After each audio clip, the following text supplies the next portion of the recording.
I need to tell you something before we begin. In October 2025, a man named Robert Morris stood in a courtroom and pled guilty to 5 counts of child sexual abuse. He had built a megachurch. He had authored books. He had built a following of hundreds of thousands. Yet his victim was 12 years old when it started.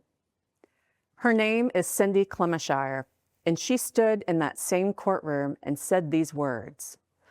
I leave this courtroom today not as a victim, but a survivor. He got 6 months in the county jail. She got 45 years of silence, shame, and a system that had no door for her until she refused to stop knocking. She refused an NDA of $25,000 in 2007. And that refusal is the reason she could speak in 2024. That refusal is the reason that he pled guilty. She went to the Oklahoma legislature and fought for a bill that would ban NDAs in abuse cases and end the statute of limitations.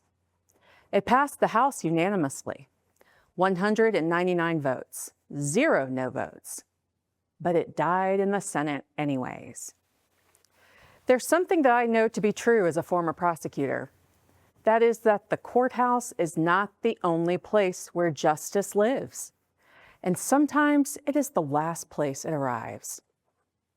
Today we talk about what it costs to carry a secret for decades, what it means when the law fails you, what it looks like when a woman decides that her silence will never again be someone else's business model. This conversation is for every person who has ever been told that speaking the truth will ruin everything. It won't, but staying silent might. I am JoDee Neil, a former prosecutor, survivor, and author of Outcry Witness, a former prosecutor's guide to healing and justice after sexual violence. You are watching Outcry Witness Unspoken, where we say what the system will not say. Thank you for being here. I'm so excited. I have Cindy Clemishire here with me in Dallas. Cindy, it is so nice to meet you. It's very nice to meet you too, and thank you so much for having me. My pleasure, my honor, really. I wanted to have you on this show to talk about your journey, 45 years of fighting for your life. Why don't we start with, how old were you when you were first harmed through the criminal actions of another? I was 12 years old, and it was on Christmas night in 1982. Is Christmas a hard day for you throughout the year? You know, I don't think it wasn't for years. I thought about it, of course, every Christmas. But my family has always had a big celebration on Christmas. It was my grandmother's birthday, and Christmas was always a happy time. So I think because of the original foundation I had with Christmas, it didn't really begin to affect me until the last several years. And the year that it was the 40th anniversary made probably the most profound, like I remember thinking, wow, it's been 40 years. 40 years, the anniversary of what? Of Robert, what is now, what I acknowledge now is rape, because you don't think of that when someone is using their hands or something like that, and it's just, I think it took me years to understand and accept that it was abuse, and the words are so aggressive sounding when you use abuse and molestation and rape. Those are very aggressive sounding words. And when someone grooms a child and sexually abuses a child, it's not done in an aggressive way typically. It's by someone that you trust and isn't supposed to harm you, and they don't want the child to tell. So most of the time it's done in a very loving way where it's very confusing. Yeah. Now, you gave this name, Robert. What was his full name? Robert Morris. at the time, a traveling evangelist. Really? And yes, he'd gone to Tulsa and was doing a youth revival in a Baptist church in Tulsa. And the pastor of the First Baptist Church in Hominy invited my family to go with him to see this man because he was wanting to bring him to our hometown to possibly have a revival. And so we went, and afterwards we all met with him, and that he was introduced, everybody was introduced. And I must have been 11 at the time. And it was not long after that, he came to Hominy and did a revival, did things at the high school, and ate in our home. That he did not stay in our home that first time, but was in our home a lot. And he ended up, the church ended up splitting not long after he had been there. And my family went with a group that left the First Baptist Church and started another church in the same town. And eventually, after a few months, my dad reached out to Robert and invited him to come preach because there was no pastor. And so that's how he started becoming a regular presence in our home, because he had to travel from Texas and he would stay in our home, and Debbie would come, and Josh was a baby. And so they became very close family friends. He came with his wife and son? Yes. So when he perpetrated his crimes upon your body, he was staying in the house with his wife and son? That night, his dad was with him. He and his dad flew in, and we picked them up in the Tulsa airport, and they rode home with us after being at my grandmother's. And that was the first night that he ever abused me. So now, you were familiar with him, you'd been around him. What was he like to you? I have cousins that are older than me. And so I would say he reminded me that relationship with a cousin, because we were a very close family, lots of cousins and aunts and uncles, and celebrated families and did lots of things together. We all lived in a small town. And so it kind of felt like that type of family member, but maybe a little bit closer because they were in our home all the time. So he had established himself within your life from the time you were 11, and then he abused you when you were 12. Started when I was 12. I turned 13 1 month later. Yeah. And it went on until I finally told in March of 1987. Now, he has made many public statements as of you, and what he says is that you snuck into his bedroom when you were 12 years old. Right. So what do you think about that? Well, and the things that you read on social media, because people listen to that and they want to believe him. And the reality is that my parents still live in the same home where I grew up, and he was staying in my bedroom, and his dad was staying in my brother's bedroom across the hall, and I was sleeping in my sister's room with her.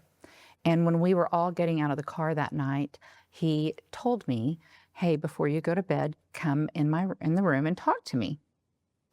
I was 12 years old. He was like a family member to us. I was a very protected, sheltered little girl. We didn't even have a TV in our home from the time I was 12 until I was 17. And so it's not like anything like it is today, where people can see anything on their phone that they carry with them and learn things. But I just thought, okay, and I got ready for bed. And my sister and I have a bathroom that connects our bedrooms. And I just told Karen that I was going in there to talk to Robert. He told me to come talk to him. And she didn't think anything of it either. And so I remember vividly what I had on. I had brushed my teeth and I'd put on my pajamas, and I had on very pale pink, very soft pajamas that my mom had bought me at the little department store in Hominy, and they had bloomers, and it was a little top that kind of went down over that. And I mean, like a baby doll. Yes. Like a cute little baby doll set. Would, yes. Aww. And so I had that on with a house coat that my mother bought my sister and I as robes. That was like you would see a grandma. I mean, I'm Yeah. a grandma and I don't wear one, but With that the just little collar little with the short zipper. sleeves, and they had snaps, and they Yeah. probably would typically hit someone about their knees, but it was a little longer on me at the time. Sounds precious. And so I was not a seductive young woman. Right. I was a 12-year-old little girl. Right.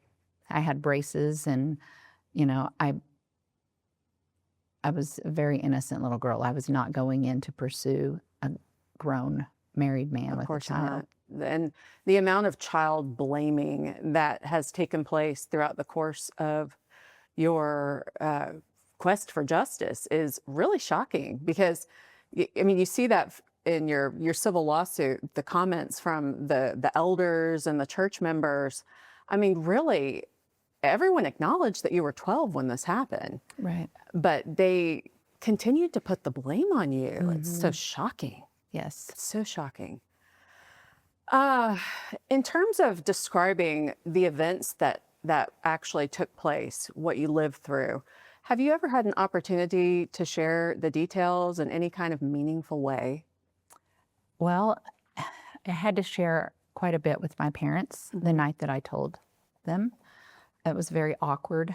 And I don't know that I really got into a lot of details after that with anybody until the criminal case. And I had to sit and describe in detail to the investigators, Kylie Turner, who was amazing. That first session was maybe 4 hours long. And then I had to meet again with the DA, and he and his team were very kind and gentle. But I probably met 3 or 4 times, and it was exhausting. It was emotionally exhausting.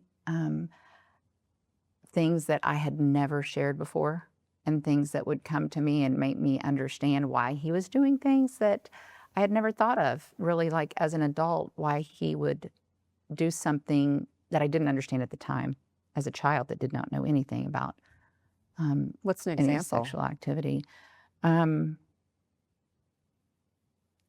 mean, I don't know how graphic we want to be here. I'm here for you. And I don't know how comfortable I am giving graphic details, but, he would ask me to close my eyes when he would touch my body or do things. And I was asked by the DA, did he do anything with himself? And I had never considered that before. And I was like, wow, that's probably what was happening. Wow. And so Right. it puts a whole new perspective on it. And Right. it's heartbreaking when I think about me as a child, and what for someone to do that to another person. And, when I started sharing these details with the DA and the investigators and everybody, I went home and I was like, why on earth did I go into that bedroom? Why would I go in there? I'm thinking as a 50-something-year-old woman trying to think, why would a 12-year-old do that? Why would I not think that's strange? And I immediately thought of my grandson. My oldest grandchild is now 14. He was 12 at the time when this was happening, when I was doing all these interviews with them. And I immediately thought, if he were staying with me and I had my friends also staying in the same home, or we were visiting my friends and it was an overnight visit, and one of my friends or their husbands privately said, hey, Brennan, before you go to bed, why don't you come in and I want to tell you something. He would do that because he would trust those people, because I trust those people. Of course. And so I was able to show grace to 12-year-old Cindy, and not feel guilty for that anymore. Well, and that's a process. And the reality is that for any other person, that's one layer of perpetrator conduct. But then when you wield the power of God as a man of Christ through church, that's a whole nother layer of power and control that a perpetrator can utilize. Right. And having grown up in a very, very severe religious environment myself, I can absolutely understand why you would do what he said, no matter what, really. Right. Because if he didn't, he would tell you you needed to pray about it, or you might go to hell. Right. I mean, you just don't know what would happen if you disobeyed. Right. And, the first time he ever did anything, his immediately before I left the room was, no, you can never tell anyone because it will ruin everything. Mm, And I didn't know what that meant at 12 years old. right. And when I did finally tell, it felt like it ruined everything. And when I say that, it didn't ruin everything for his life. But immediately our friendships started falling apart. Of course, they were out of our life completely. And even at 17, that's really hard to understand. Yeah. And Debbie calling me 2 days later, and my parents, she let me talk to her on the phone. It was a very confusing time for all of us. There wasn't really, I don't even know that my parents knew the term child molesting. Yeah. And it was so confusing to all of us that when she called and wanted to speak to me, they let me talk to her. And she wanted to tell me that she forgave me. So she said, I just want you to know that I forgive you. And I just responded with thank you. I didn't know. I didn't know what else to say. Wow. And in a way, I thought like everything would probably be okay. Right. Now, if you look at Pastor Robert, he's called, and you look at his sermons, they're very centric to the man. In his mind, he's the innocent one, and you're the Jezebel, even though you're Right. 12 years old. And you can see his cognitive distortion In his through sermons. his sermons, Mm-hmm. which are in your civil lawsuit. They're attached as an appendix, and certain excerpts are included in the main document. It's a really, really brilliant lawsuit, in my opinion, for calling out his cognitive distortion and how he polluted the congregation with his twisted thinking. Right. And I've said that in other podcasts. I feel for Gateway. Yeah. They were abused also, Right. and they believed this man was telling them the truth. He was manipulating them. He was using his crime against me to try and relate to the crowd and people saying that their marriages were saved because he shared and he was so transparent about his failures in his marriage. And that's just heartbreaking to me for someone to think that he was being transparent about a moral failure that he had, then made it sound like he had an affair when he was committing a crime. It's like, the Bible warns us about, the enemy coming in disguised. Mm-hmm. And that's exactly what he did is, he admitted the half-truth that he had an indiscretion, but he always left out the key detail, which was that he perpetrated sexual abuse on you as a child. For 4.5 years. For 4.5 years. So how did he continue his pattern and practice of abusing you? Well, with the grooming, because my parents trusted him, right? And he groomed it. People that do this, they groom the family. Mm-hmm. So especially when he has to come and stay in our home, and he might need to go to the next town to go to Walmart to buy diapers or to get formula or to go grocery shopping for my mom if she was going to cook or something like that. So he would invite me to go, and there would be things happen in the car. He pulled over one time and pulled down a dirt road and parked and took time to do things at that place. And so there were always moments that he could find, even if it was in the hallway upstairs. A lot of people are like, how did her parents not know this? Well, we have a 2-story home that's 4,000 square feet. Wow. My parents' bedroom was downstairs. All the kids' bedrooms were upstairs. You cannot know what's going on at all times. Mm-hmm. We had a swimming pool. Things would happen in the swimming pool. If no one else was in there, people would get out. Or he would just tell me to do things, and I did them because you're a child and you don't know what to do.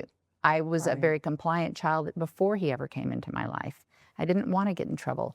I wanted people to get along. And so that's part of how they pick their victims. You Right. know, they know he attempted something with my sister and she shut him down.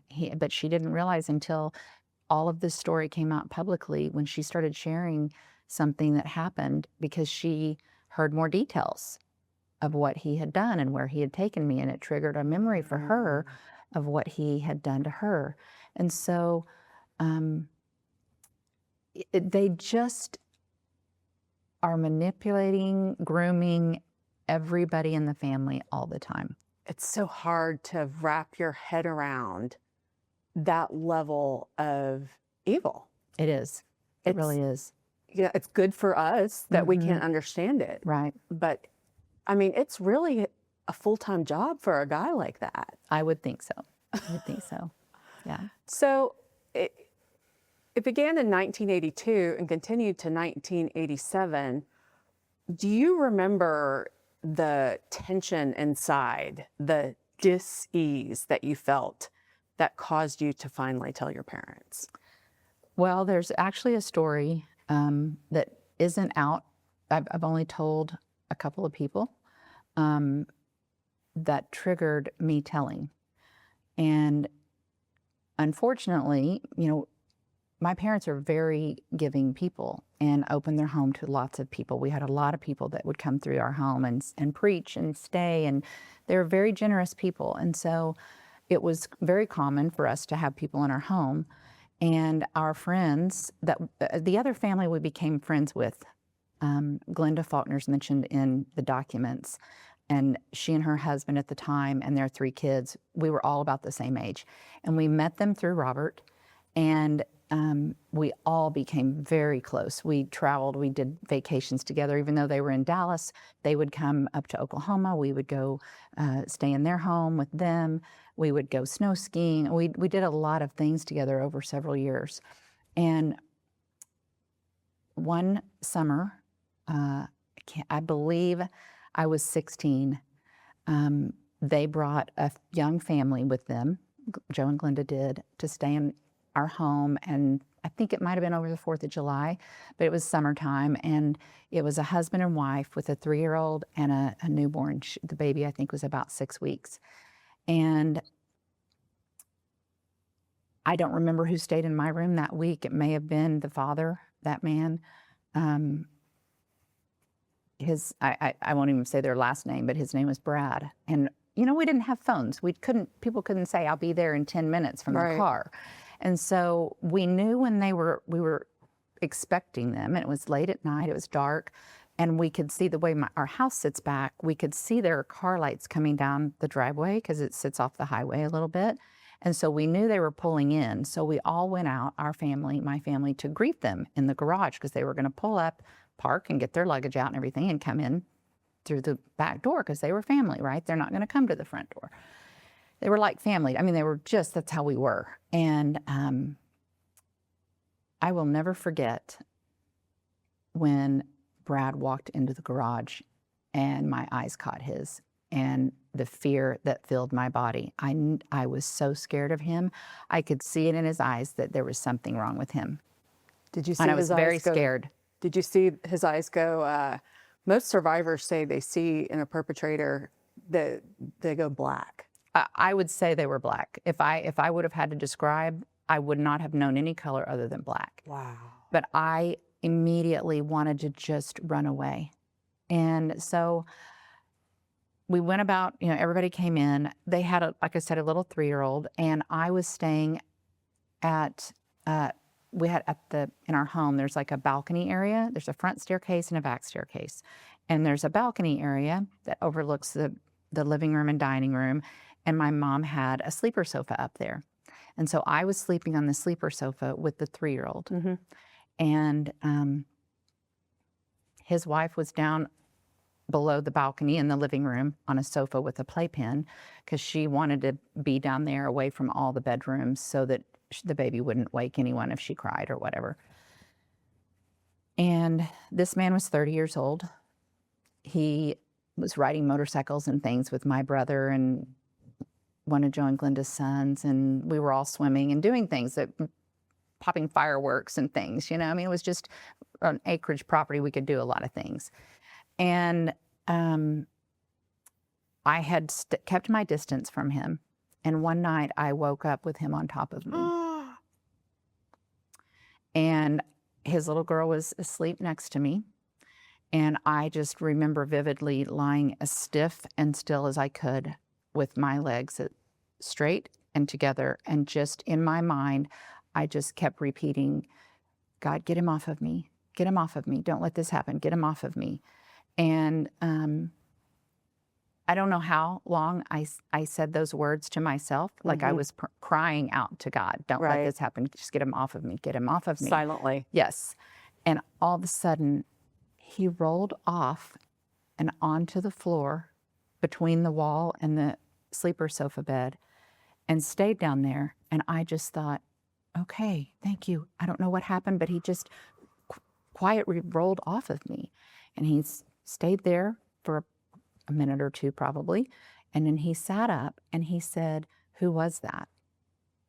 And he thought someone had walked past to go to the front staircase and go downstairs. And I said, I don't know. I didn't see anyone. And he got up and left. And there's no doubt in my mind that he felt the Holy Spirit protecting me. I have chills. Yeah. I mean, that is so powerful. Yeah. And so I didn't tell anyone. I don't even remember having contact with him again. Throughout that, he maybe stayed away from, I don't even really remember much after that. But what I found out, he apparently said something to one of Glenda's sons about me that was very inappropriate. And he was 2 years younger than me, and he told his mom at some point because he knew it was not appropriate and it made him uncomfortable. And that was,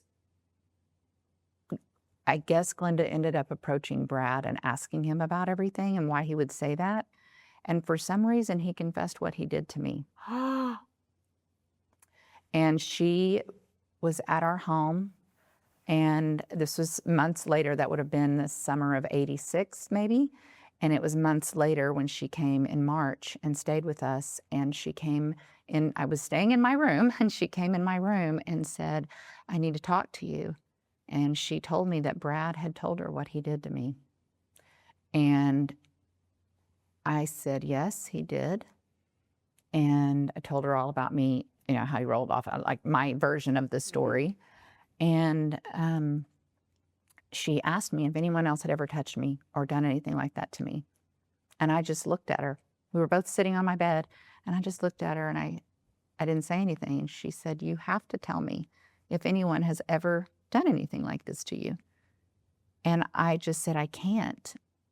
And she said, you have to. And I said, I promised I would never tell.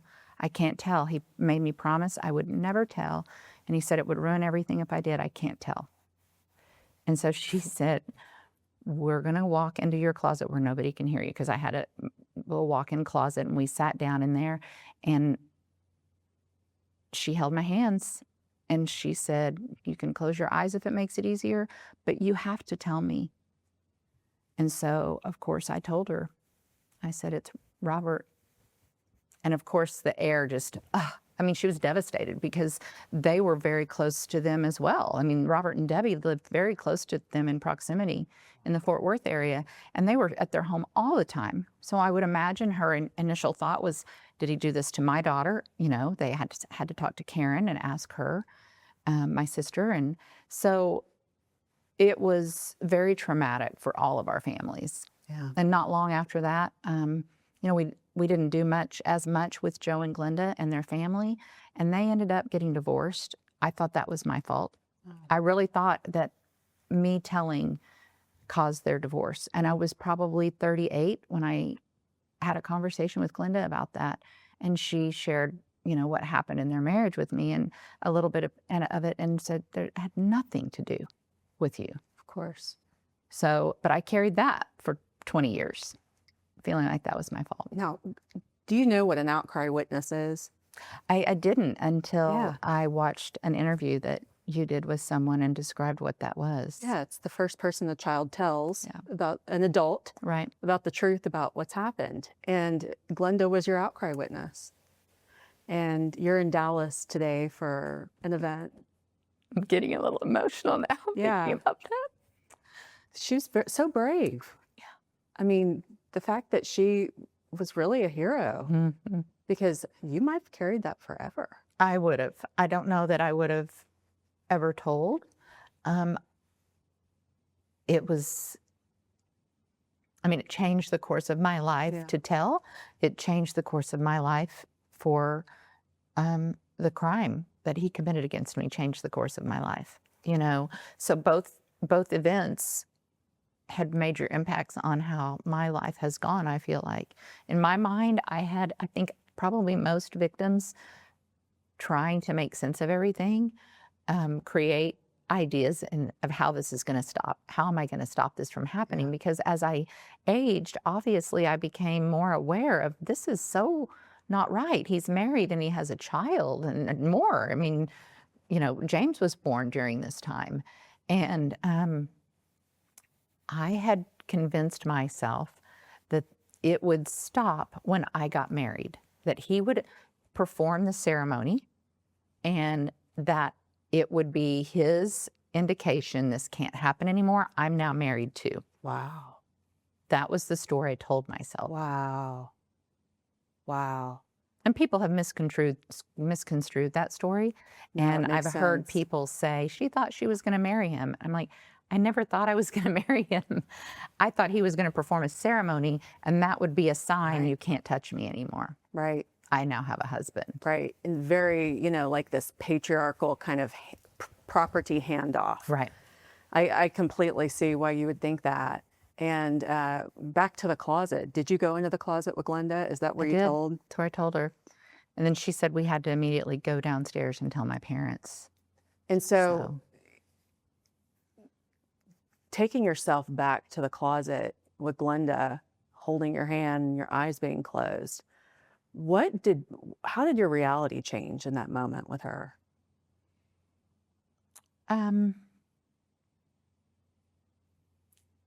You know, I haven't ever really thought about that. Did you feel I always admired her. Did you feel like it was real before you told her, before you said it out loud?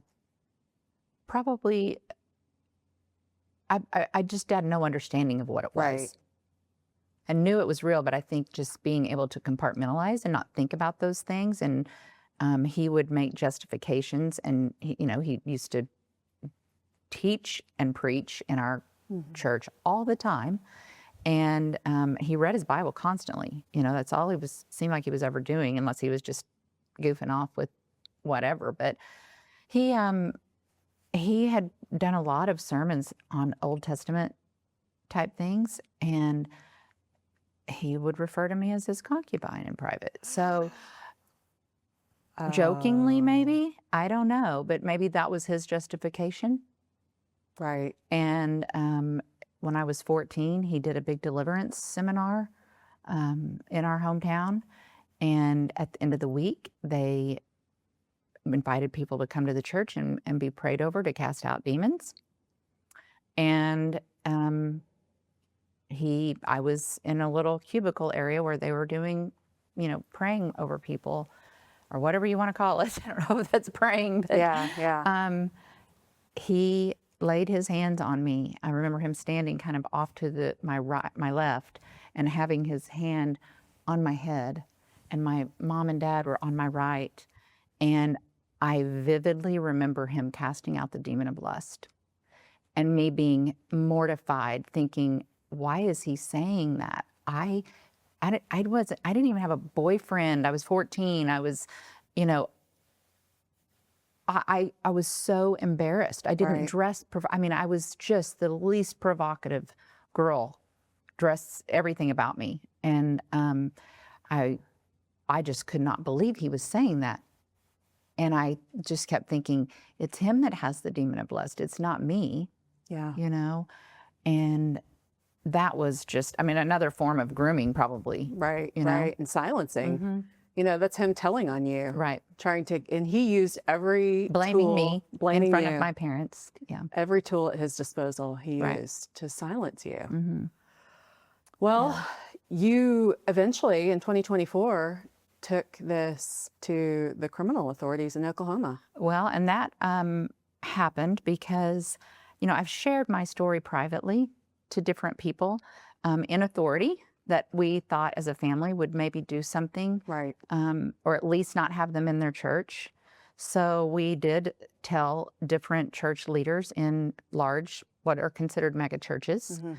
And all the Brady Boyd story has come out. I think most people know in New Life in Colorado Springs, my sister was there, and she shared all the details with the pastor search committee trying to prevent Brady from coming to her church because that was her home church. And so we had told a lot of people that just kept sweeping it under the rug. And as I look back, knowing some things I know now, we all assume he told a story justifying to other people and making me look like I was pursuing him or something. And they believed that for some reason. I'm not sure how anyone could believe that a 12-year-old pursues a grown man. It's a cognitive distortion. It is. And it's really it's a bias when people refuse to accept the truth and choose to take the perpetrator's side. It's everywhere. Yes, it is. And I think especially in the church, it's protecting the organization. Yes. Instead of, and we often felt like we can't, we don't want to make a big deal and expose like this because we as a family felt some type of, like we needed to protect the church. We needed to protect God. We didn't want people being pushed away from, the church and Jesus. So we always tried to be cautious of how we, told and didn't make a big public display of it. And so, we did that for years. And my sister wanted me to go on Dr. Phil, and she told Dr. Phil's studio. And I had either just had my last child or was pregnant with him, and I just couldn't do that. I was not ready to talk about what happened to me publicly while I'm still raising small children. Right. Felt very invasive and still carrying a lot of shame. I mean, so much shame that takes years to get out of. And, or it can happen in an instant, I realized recently. But eventually, I had shared with someone that I was in a long-term dating relationship with, and we were starting to have some discussions about where our relationship was going to go. And I encouraged him to talk to his former pastor, and I gave him the freedom to talk about anything in my life that he wanted to discuss with Wade, so that any questions that he had about my past, Wade could help him with some understanding, because Wade was very active in the Southern Baptist Convention at trying to expose predators. And so I trusted Wade's input with Brian, and Brian told him, and this was March of 2024. And in May of 2024, Wade and his wife Rochelle and I had dinner together with Brian, and we I shared all the details, and Wade said, "This is wrong, and it's not okay that he has built a megachurch and not had to be accountable for this, and it's likely he's done this to other people, and this needs to be told." And so he encouraged me to call Dee Parsons, who had the Wartburg Watch, and share my story with her. And I said, okay, I'll do that. And she is an amazing woman. I told her everything, and she was so sweet. Right off the bat, when I started telling her what I was wearing that first night, those pajamas, she said, "I want to stop you and tell you I believe you." And I thought that was a very interesting thing to say, because it never crossed my mind that someone wouldn't believe me. And so I was like, okay, thank you, because I thought, she believes me, that's good, because it's the truth, And so I realize now that that's kind of a big deal, because so many victims aren't believed. Well, honestly, I haven't seen anyone say that you're not credible. They've framed the issue, though, in a very harmful, deceptive, and defamatory way. And there's a difference. And you know, it's unique what they've done to you from my perspective, because what usually happens is they say the victim is a liar, making this up for some reason, but no one's ever said that about you. Well, and they can't because they confessed. He confessed. Right. He said, yes, that happened. You know, he told the truth to Glenda. He told the truth to Owen Griffin. Robert Morris told the truth to Glenda? Oh, yeah. She confronted him. Oh, I They thought it knew- was Brad. No, well, She Brad- sounds like she's a hell of a detective. Glenda. Brad told Glenda what happened. That prompted her to come to me. Right. And I confessed to her what Robert was doing to me. So then she, in turn, had to talk. Everyone had to talk to Robert. So she did talk to Robert. My dad spoke with Olin Griffin on the phone. Glenda spoke in detail with Olin Griffin. And everybody knew the truth. And Robert did not deny it. Wow. So there was no way to say this didn't happen because they've all known the truth. Yeah. Well, for they, so long. They still do, even when they confess. Right. I mean, I wish, but you know, and that's some grace for you in one respect, because, well, I'm just so blown away by Glenda. I know. She's an amazing woman. And I know it was, you know, she was not a counselor, a professional counselor, licensed counselor at that time. Right. She went back to school and got that years later. And so there was nothing that I'm aware of at the time that would have, you know, it wasn't talked about. These things just weren't talked about. And people are like, why didn't my parents go to the police? Well, I can tell you why my parents didn't go to the police. I did not know this until a year and a half ago or so, after the story did go public, after I let Dee Parsons write my story, and it immediately went public, and 4 days later, Robert resigned. After all of that happened, one day I was talking with my mom and dad, and my mom said, I can tell you why we didn't go to the police. And we do live in a small rural town, right? My parents do now still. And my dad is in the oil business. And when I was growing up, he not only would go out and check some of the wells and what we called pumping, and would do that early in the morning, but he also had a well servicing business. So he would go and work on wells for other people during the day. But one morning he was out pumping, and these are rural, dirt roads out in the country where these wells are. And this makes me emotional too, just thinking about this woman. He found a woman on the side of the road that had been raped, and I don't know that she even had any clothes on, because my dad got his jacket. I think it was probably cold outside or something, but he had something that he was able to give her to cover herself with, and he took her back to our home. And I don't remember this, so it probably was before I ever even got out of bed or something. My mom helped her clean up a little bit and give her some clothes, and they called the county sheriff, and he came to the house. And at one point he made a comment that, she told him, I guess, that she had been out in a bar drinking the night before, and he blamed her. He said, yeah, you shouldn't have been, you were out drinking and you're just asking for it, basically. And so that would have been the person. My mom was just mortified that instead of protecting her, they blamed her. And that was in probably 86. Right. And they didn't want to put you through 86 it. or 87. And so there was no way. They said, there's no way we're ever going to put her through what could possibly happen to her. If they treated that woman like that, will they treat her like Cindy like that? So they just didn't want to do that. And honestly, I'm thankful they didn't, looking back, because I still had another year of high school after I told, my senior year.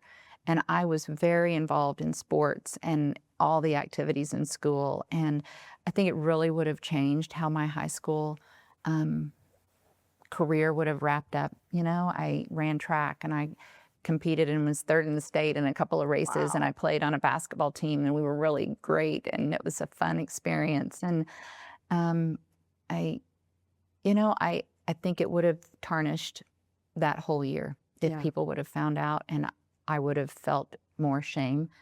Right. So. And you've seen, now that you've been through the detective in your 2024 case, I mean, you see how training and experience, and it's a specialized field. It is. And you've seen it before and you've seen it after. And, you know, do you feel that the criminal effort, even though he got 6 months in the county jail, do you feel it was worth it? 100%. Yeah. And the 6 months, well, it made me go down the journey of talking about things I had never talked about. Yeah. And having a deeper understanding, looking back as an adult, of things that were done to me that were not just wrong, but 100% crimes. Yeah. And realizing how it changed the course of my life, I believe. Things that I've learned in the last 2 years about how when children are abused, it rewires their brain. Their brain grows differently. And I have said, you know, I have, even before the last 2 years, realized that during the very formative years when a teenager typically is dating someone their own age, or just kind of starting to learn puppy love or whatever happens to a teenager, right? I was being taught that love is abuse. And that played out in your adult life, of course. And choices that you make in partners, and nothing against anybody I was married to or anything like that. But, you know, you typically are attracted to people that force you to deal with your past. That's so true. That's so true. We keep reliving the original pain, thinking that we can fix it. That's right. And until we're able to have the moment, the release, the freedom from it. Is that what you got in the criminal system? I did. You know, it was kind of scary to go through, but I did not think it would have an impact on me the way it did when he pled guilty. And watching him walk out of that courtroom in handcuffs, I instantly felt a change. Wow. Tell me. I couldn't even put it into words for 24 hours. I just kept thinking, how do I even describe what I'm feeling? How do I describe what I'm feeling? I've seen this in court with kids I've worked with. Yeah. Survivors. Not only did it feel incredible to finally have the state of Oklahoma recognize and call it a crime, do something about it. To see him walk out in handcuffs, the next day I was telling my best friend, the only way I can describe it is that when I stood up, some costume that I had been wearing my entire life stayed on the bench in that courtroom. Because I just remember thinking, oh my goodness, so many things that have happened in my life, choices I've made, I now see were because I was wearing a costume of shame and living out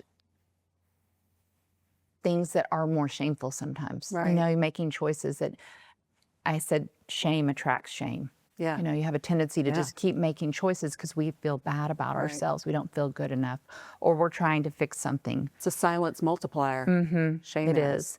And so many things happened in that moment. Like when the story came out, my high school English teacher, she taught English and speech, and I had her for all those classes. And I still consider her a friend now, even though she's older than me. I stayed close to some of my teachers just because it's a small town, and I loved school. I loved my teachers. Some of them came to my 50th birthday party in Hominy my mom had for me. So she was one of them that was there. And she called me and she said, Cindy, I just found out that the girl that's been all over the news, the 12-year-old girl, was you. I had not paid attention to who it was. I just kept hearing talk about it. And she said, I'm so sorry. I'm just so sorry. And she said, I always wondered what happened to you. She said, I don't mean that to sound bad, but I just knew something had to happen to you because your life just did not turn out the way I thought it would. And there was something about when she said that to me that made me realize people could see. Yeah. And what I had lost. Yeah. You know, and I have wonderful children, and I've had there are some amazing experiences in my life, but there's been a lot of heartache. Yeah. And so that was, in a way, very comforting to see that people are going to understand choices that had been made in my life were not because of anything other than something major that happened in my childhood. Yeah. You know? Wow. Sorry. Wow. That's But so when I powerful. took that, when I stood up and it felt like the costume came off of me, that was part of what I thought was, oh my goodness, people have been watching me. And I called it an invisible costume because they couldn't see the shame I was carrying around. They didn't know the mindset I was making choices out of, and the heartache I was living with, and the confusion and the guilt that goes along with childhood sexual abuse. And I immediately felt like all of that was left there on that bench, and that's the shame that I was able to leave there. How beautiful. Yeah. I wish that we could bottle it I do too. and sell it. Not even sell it, just give it away. Right. You know, what you had on that day is so hard to get. It is so hard. It is really that moment of just pure light and truth and justice. And it's the most profound expression of humanity. It is. And there are too many who want it so bad, and they're destroying themselves in the process. Whether it's drugs, alcohol, relationship choices. Right. You know, I mean, I often say I'm one of the lucky ones. Yeah. Because, you know, there's a friend from Hominy, and her younger sister was a victim, and she's not a survivor. She took her own life. Oh. You know, Elizabeth Phillips' brother, Trey Carlock, he's not a survivor.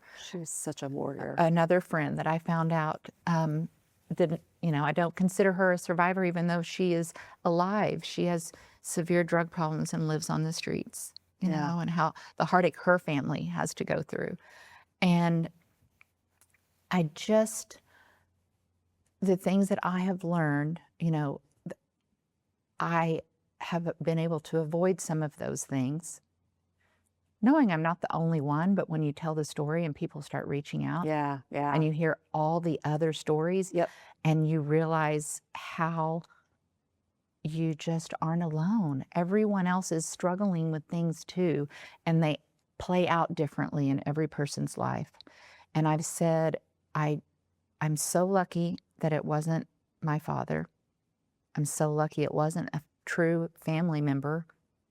I have all these cousins and uncles, and was in athletics. It wasn't a coach that I admired. It was sadly someone that was like family and was supposed to be a spiritual leader, but it wasn't someone it wasn't my father. It's so many people. And in fact, your parents believed you. My parents believed me 100% and never blamed me. That is huge. I believe part of the reason I was able to avoid some of the things and have as good a life as I have been able to have is because of my parents, because of the foundation I had leading up to that moment. Yeah. You know, the love and support throughout my childhood from grandparents and aunts and uncles and cousins, and the love that we shared in our family. That foundation is what I believe has given me the ability to walk this out all the way. Yeah. Yeah. The foundation. I mean, it is really, your journey is so profound. It really, and it's not over yet. It's not. And you've taken it to the legislature. I mean, this moment that you had in the courthouse, you know, you want everyone to have it. What have you done to try and get this for more people? Well, I first would have to thank Elizabeth for reaching out to me. She connected with me through Boz Shivadijan, who was originally my attorney that helped me navigate in the beginning this whole journey. I'm so thankful for him. And she reached out and got my number and asked me if I would be willing to help her in Texas and testify, because the story was so prevalent, Right. and everybody knew it. And so, of course, I said yes. Because in And 2007, you had the opportunity to accept $25,000 in exchange for yes, a non-disclosure agreement, and Correct. you said no. that's right. And it was with my attorney was Gittner Drummond, who is now the Attorney General of Oklahoma and running for governor. He is the one who was able to actually allow them to pursue the Wow. criminal charges. So the fact, I mean, the whole story, it's like you just couldn't make all these details up. Yeah. The fact that I used him because he was from my hometown, you know, and he's the one that tried to help me recover just counseling cost. You know, we asked for $50,000, and they responded with, it was her fault. She pursued. They used the Brad story to try and turn it on me, like I was pursuing him and did something with him. And they came back with $25,000 if I would sign the NDA. And I just told Gittner, no, there's no way I would ever sign anything that would give up my right to talk about my own life. Right.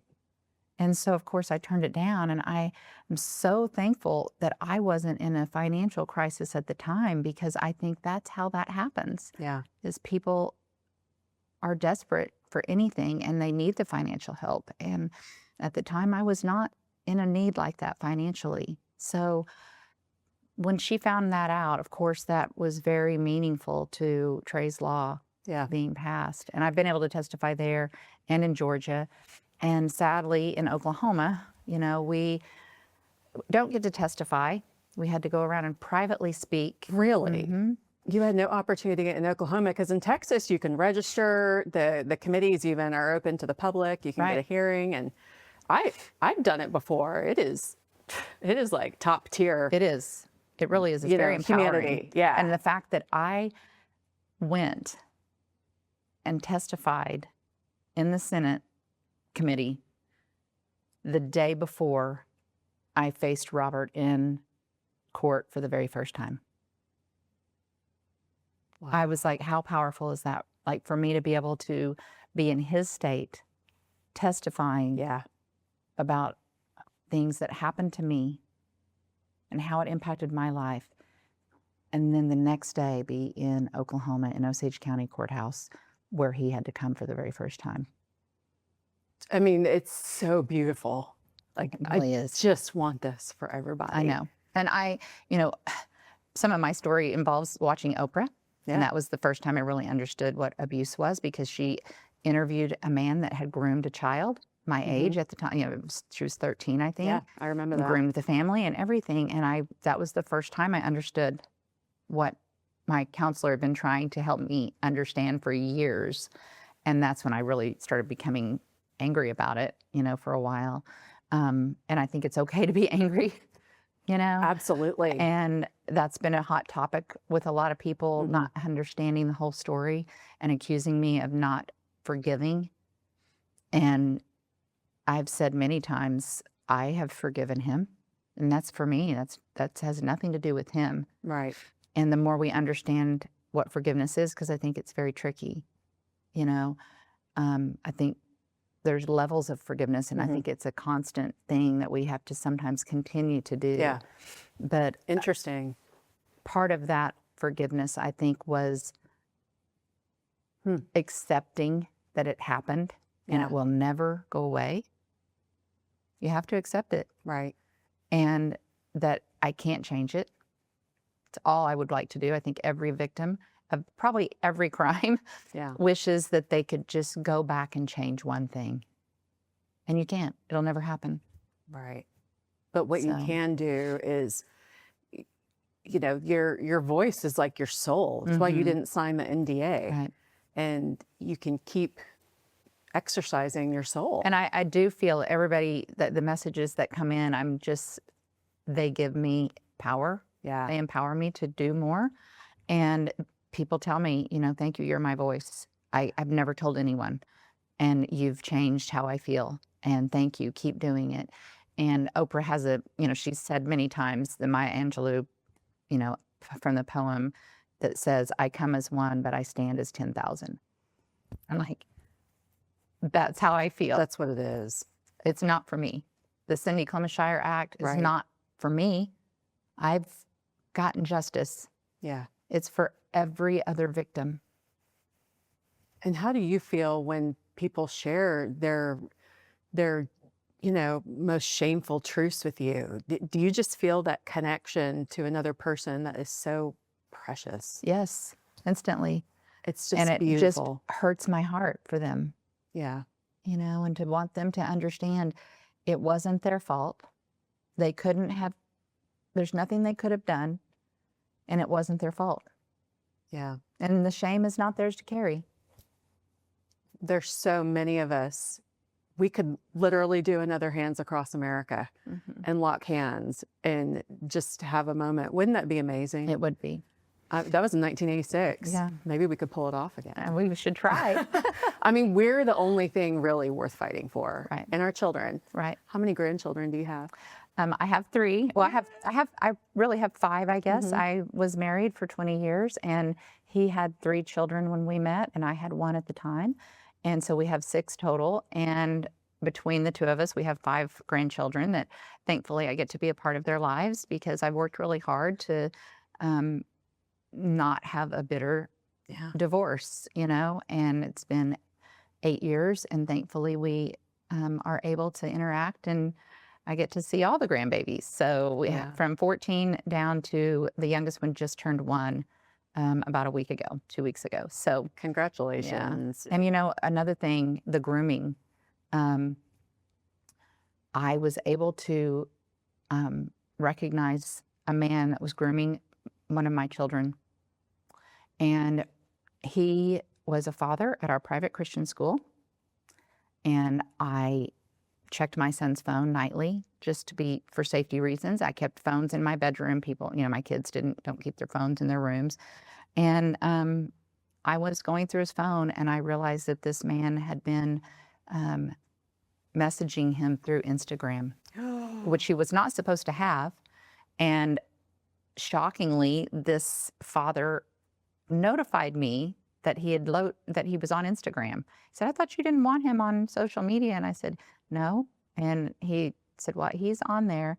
And then my son said, well, Mike told me to get on there to look at all the phishing stuff. Wow.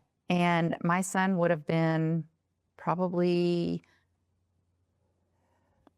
just turned 14. He was in the 8th grade. And I kept his phone when I figured out what was going on. Messages like, send me a picture without a hat. I don't have a picture of you without your hat on, because he had taken him fishing with his son and another friend. And that one right there sent me over the edge. And it was like at 10:30 at night when he sent the message. Oh my goodness. So I actually went to the Edmond Police Department and showed them everything. It was over spring break. And I wanted them to use his phone to try and, get more information to go after him, because I knew what he was doing. Yeah. They wouldn't do it. And so when school went back in session after spring break, I went straight to the principal of his school, and I told him everything that was happening. I told him, I am a survivor, and I know what is happening. I would know what grooming is. This is grooming, and it's not safe. And your job is to protect my child when he's here. And this man was a stay-at-home dad and would pick his son up from school. He was always the first one in line. He used to offer rides to my son. And I always told him, no, you cannot have a ride with him. And so once I figured out what was happening, I told the principal, keep him away from my son. Don't let him talk to him. And I called Mike, and I said, I just want you to know, I've read every message. I know exactly what you're doing. Do not ever contact my child again. And his response was, okay. Wow. And then I called another mom that I didn't know personally, but our sons had gone on the same fishing trip together. And I wanted her to know what I found out. And I explained to her what grooming was, because she did not know. And I told her everything that I could about grooming. I said, if he buys expensive gifts or this, and went through a list of things. And this man had done all of those things.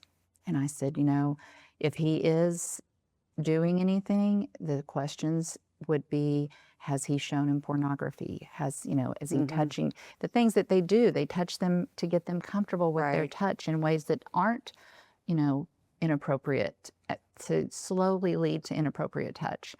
And she spoke with her son, and he said nothing had happened. And this was March.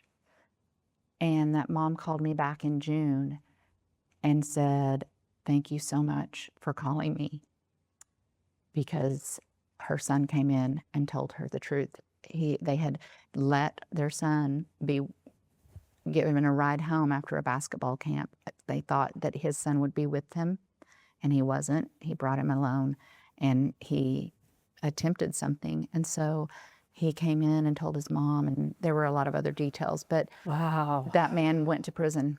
Wow. Wow. Yeah.